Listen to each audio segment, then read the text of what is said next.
Hari Om, Bhagavad Gita, Moksha Sannyasa Yoga, chapter 18, verse 47. Bhagavan Krishna said in the last verse, by performing one's own duties, one can achieve the highest perfection. He can reach Supreme. He can reach Bhagavan Krishna himself. That is worship.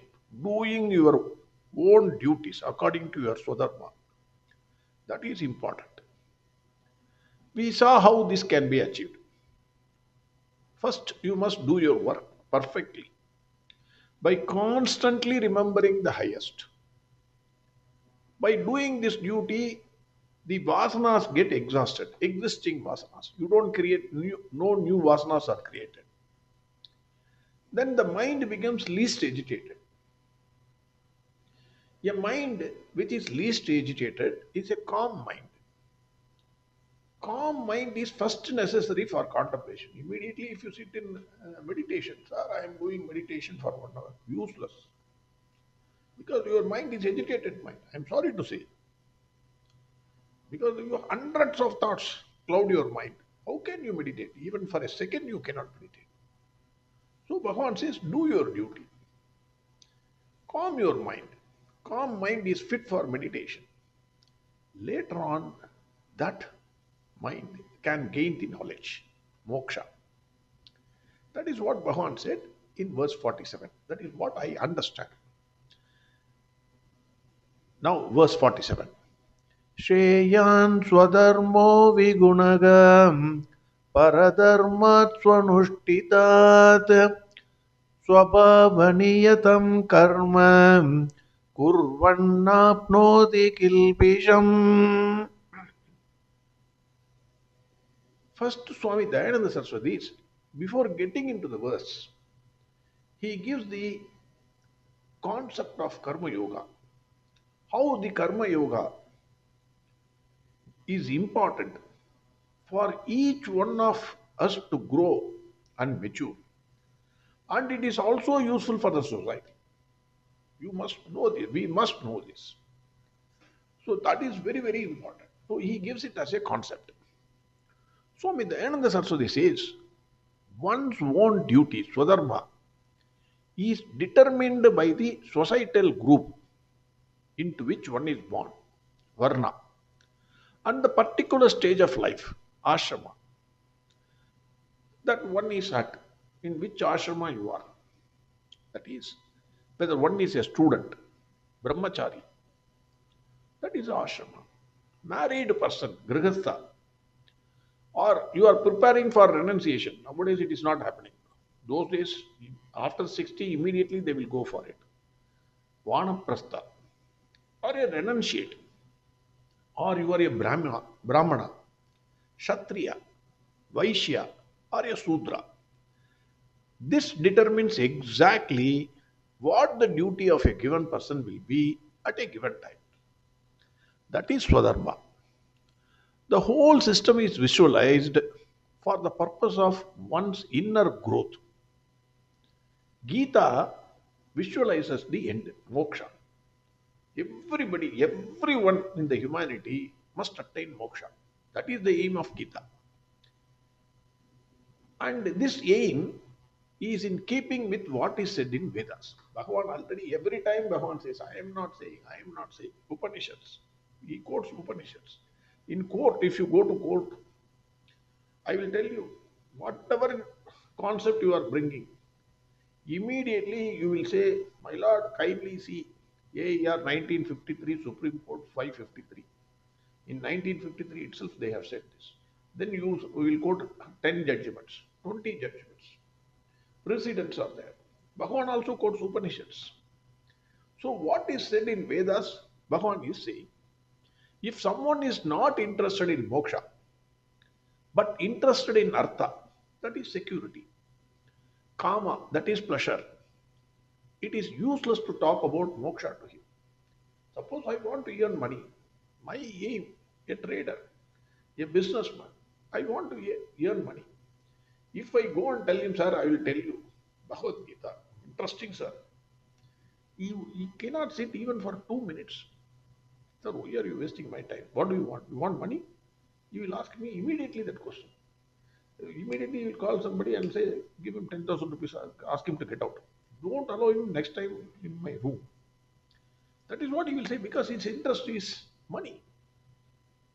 So what Veda says is that even if you go for artha or security or kama, that is pleasure, don't give up dharma at any stage. Dharma is the principle. You must follow dharma. In adhering to dharma, your likes and dislikes takes a back seat and duty becomes first. It will be in accordance with dharma. What is prohibited? That is nishita karma. You must avoid it. You should not do it. Prohibited by Vedas. What is enjoined? What is your duty? Vihita karma. You must do it. You cannot avoid it. What we are doing is, what is prohibited, we are doing. What is enjoined, we are not doing. That is the problem. But what the Veda says is, if it is prohibited, don't do it. If it is your duty, do it. One can even do kamya karma, but it must be in tune with dharma. You want money? Who says you should not get money? But Gita says earn money. Hey, go and earn money, man. Why are you sitting? You are a householder. Your duty is to protect children. You protect your family. The society will get protected. You don't have to serve the society. You protect your family. So earn money, but according to dharma. This is the first step of a human journey. That is, everything must be in tune with dharma. Then slowly the person will understand everything is useless. In young age, money, money, money. I am saying money, it could be anything. In young age, you think of money only. Money, money, I want to, sir, 10 crores is not enough. Inflation is going up. Money, money, money, money, money. Then at the final stage, when your own son pressurizes you, give the money or I will kill you, or your daughter, or your relatives, or the income tax authority, or somebody raids your house, then you feel, array, nonsense I have done. Money is useless. Everything is useless. By Ishvara's grace, that person will be blessed with Viveka. Discrimination comes. After which inquiry starts. What is this inquiry? The fundamental query is what exactly one wants in life. We do not know. Even today, I don't know. What exactly you want if somebody asks money or something else? I don't know. That is the fundamental question. This is called Purushartha Vichara. Even if one wants liberation, then the question is what is liberation? For some, it is going to heaven. Yes, sir, after death, I want to go to heaven and enjoy. It may not even be a positive desire to go to heaven, but it may be due to fear to avoid going to hell. Because we have seen, we have read in the books, we have seen in the TVs, somebody puts you in the in that oil, hot oil, and roast you alive. So you cry. Ah. So that kind of a treatment. Oh, I want to avoid that. You should touch it. Even accidentally a heart vessel, it is immediately you cry. So if somebody puts you in a boiling oil, then how it will be? So you want to avoid that, so you want to go to heaven. What is heaven and what is hell? That is the next stage. It is all belief. Hell means painful experience. Heaven means pleasant experience. This is also wonderful. Hell means painful experience, and heaven means pleasant experience. Both are finite, and being experience, they cannot be eternal. No one can say, I am always in hell. No one can say, I am always in heaven. So it is an experience, it will go on changing. Once a person understands this, his way of life changes. Until now, he invested all his energy and time in pursuit of artha, kama, dharma, or punya, whatever it is. Now everything is turned towards moksha. because he understands the uselessness of everything. He has learned from his experiences and also from the experiences of others that no experience is going to help him. Many people do not learn even from their own experience. That is the fact of life. We commit mistake. Again, we are committing mistake. Again, tomorrow also we will commit mistakes. Even though all his predecessors have gone, your forefathers have gone, and we also know that very well that we are standing in queue. I am 60. My queue has advanced very near in toll gate when the cars are standing. The cars have gone. My car is fourth or fifth. So it is very near. So we are standing in the queue. So still he cannot think of that. We are not thinking about. It's long distance time is there. I'm only 60. I may live up to 90. Who knows? So that is the thinking. This is the greatest wonder. In Yaksha Prashna, in Mahabharata, the same question is put to Yudhishthir by Yaksha. What is the greatest wonder on earth? That is what Yaksha asks Yudhishthira. Yudhishthira gives the same answer. Even after seeing people dying every day, the man who is alive thinks that he will live forever. That is the greatest wonder. That is what Yudhishthira says. That is Maya. When a person sees that, whatever time he has, he will invest in pursuit of moksha. The moment you understand life is not going to be forever, how much time we are left with, we don't know. It may be tomorrow, it may be today, it may be next second. Then, if this concept is understood, then all other things, your artha, kama, etc., it becomes useless.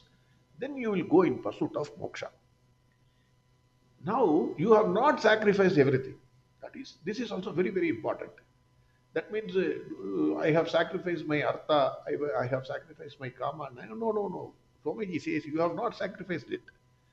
You have just dropped what is not useful to you. It is like a garbage. You keep the garbage every day, throw it out. Similarly, everything else other than moksha becomes a garbage, you throw it out. Swamiji says, once you take up the pursuit of moksha, people will say you are self centered because you remove everything. All the garbage is gone. In fact, Shastra asks you to be centered on yourself. Everybody is self centered, and anyone who says he is not has not understood the nature of his own pursuits. Swamiji says, a person who takes up charitable work, for example, he will say that he is not self centered. Sir, I am doing a lot of charity work. So many people are doing. I am not self centered. This fellow is selfish fellow. That is what people say. Actually, if you carefully analyze, the person who does charitable work survives because of the charity of hundreds of persons. You think you are doing charity? Foolish thinking. That is what Swamiji says. Where from your food came on your table? Hundreds of people are working. Agriculturist is working. So many ladies they used to plant the paddy, standing in the mud. Then it has to be cut. Then after that, everything the machine removes the chaff and the rice, and then it is put into sack, and then it loaded. Then it comes to the trader. Trader sells it to the small traders. Small trader gets it to the shop. Then you go to the shop and buy the rice. Wife cooks. So many people are doing charity for you. Otherwise, how can you do charity for somebody? That is a nonsense thinking. That is what is Swamiji says. Where from your food came? Swamiji says everybody wants to be on the giving end and nobody at the receiving end. If somebody receives from you, then you are blessed. You must thank him. Swamiji asks, why one does a charitable action? Why are you doing charity? If someone says, sir, I cannot be happy if I see somebody suffering, if somebody says, then actually by doing charity, Who becomes happy? Because you want to be happy. That is why when you do charity, you become happy and get peace of mind also. So there is nothing called selfless service, but all are self-service only. That is what Swamiji says. In the pursuit of moksha, all your attention, time, and resources are invested in your own self-redemption. This is the greatest service you can do for the society because once you are free, you are no longer a problem to anyone. You become a refuge for others, and just by knowing you, they can at least discover the hope of freedom. To gain freedom, a life of karma yoga is given. You become free from old of your likes and dislikes. You are free from hold of your likes and dislikes. Swamiji says this has to be carefully noted because when Swamiji says free from hold of likes and dislikes, it does not mean free from likes and dislikes. Totally free from likes and dislikes is not saying. You are free from the hold of likes and dislikes. That is what he says. Swamiji says even Bhagavan Krishna had his own likes and dislikes because he was always holding a flute, no other instrument. He is not having a guitar or something or a drums. He was always having a flute in his hand. So he was having his own liking. He liked the flute. There are two types of likes and dislikes. This also is very important to understand. One is binding and the other is non binding. So, binding likes and dislikes, non binding likes and dislikes. The like that if it is not fulfilled, one gets frustration, anger, depression. It is a binding like. If that like is not fulfilled, if you get angry, if you get depressed, or if you get frustrated, then it is a binding like. If you don't get such emotions, it is non binding like. It is a preparedness of the mind which is psychological. The mind requires an appropriate attitude. If you understand the connection between karma and karma pala, that is action and its result, cause and effect, then you develop a certain attitude. Every action has got some result. Understand this first. No action can go without a result. Cause and effect policy, including our life. We have done something, we are born like this. That attitude is nothing but emotion. By adjusting your attitude and appreciating the facts, you mentally grow up. You become mature. The attitude is the symptom of your growth, your maturity. Swamiji says, suppose if you come across a situation, it may be a pleasant situation or an unpleasant situation. What is your reaction to it? Are you getting elated or are you getting depressed? If you don't get both of this, then you have made it. You can be rest assured. You have made it. You are ready for the knowledge. You can be sure you are not in the hands of ragadveshas.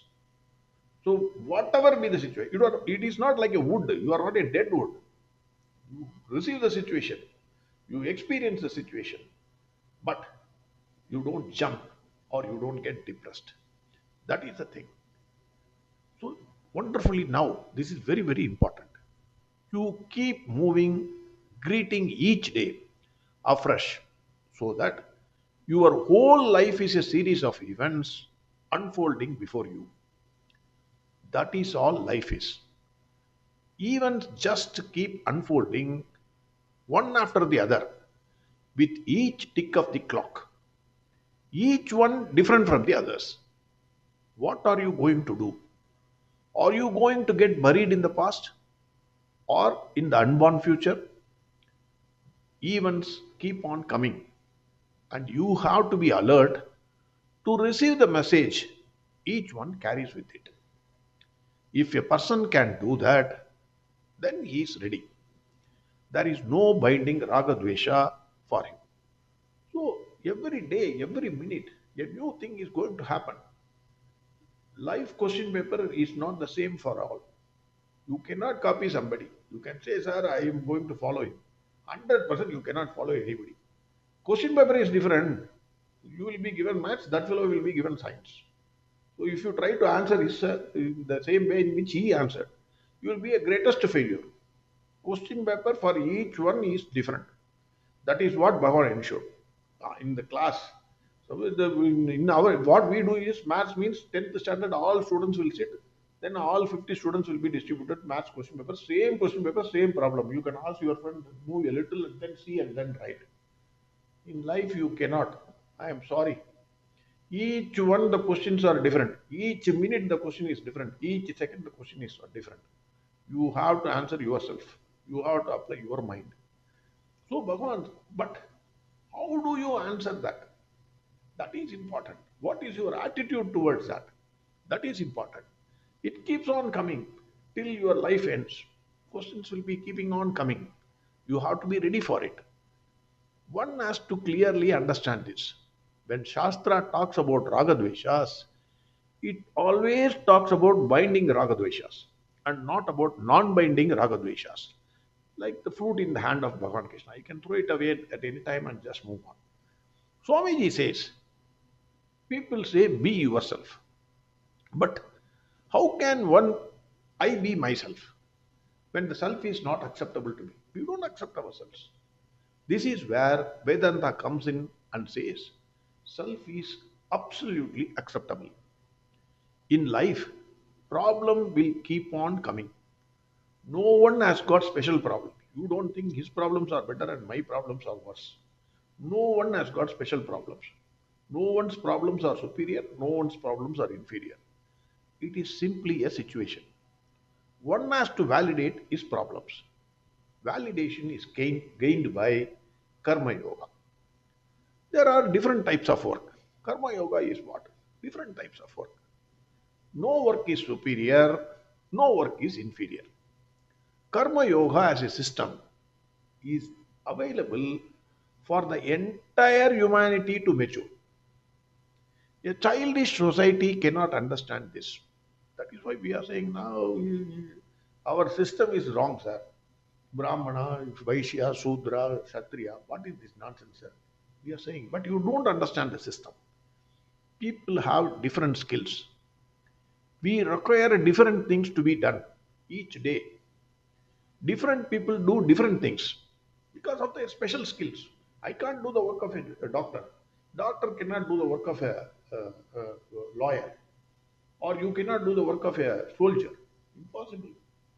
If you ask me to run for 1 kilometer, I will die. I can walk. Each one has got different skills. Each one has to do different job. This is very well defined in Varnashrama structure. Now, Bhagavan Swamiji has given a background of what is this Karma Yoga. Now only the question starts. How Swadharma helps in inner growth. That we will see tomorrow. Verse 47. Shreyan Swadharmo Vigunaga Paradharma Swanushtitat Swabhavaniyatam Karma Kurvannapnodi Kilbisham. Hari Om Sarvam Krishnarpanamastu.